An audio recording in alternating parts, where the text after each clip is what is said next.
Herman Bavinck was a Dutch Christian. He was born in the middle of the 19th century in 1854, and he died in 1921. He's someone that people have become really interested in and aware of outside of the Netherlands in recent years, through the translations of some of his theological works. He's a really important thinker. He was a brilliant theologian, someone who was able to think with great clarity about scripture, but also someone who was able to articulate theology really well in his own day, thinking about the challenges that he faced in the world that he was born into, which was it was a world in flux with lots of new questions about society, science, secularization, so many questions like that. I think that he's worth engaging with and worth reading today for a couple of reasons. One is just that he was, as I said, a great theologian who was capable of talking about very complex ideas with considerable clarity. And people like that are always worth reading and learning from anyway.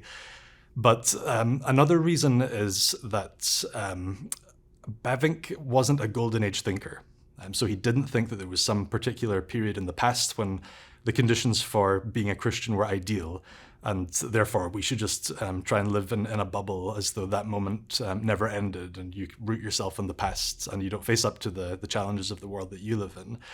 He had a particular view of Christian orthodoxy that meant that you always have to follow Jesus in the world in which you find it, in the world into which you're born, where you live in your own day and age. So rather than being a golden age thinker, he was someone who thought that the Christian faith is a faith for all of life, a Catholic faith in the sense of being universal for people in all times and all places.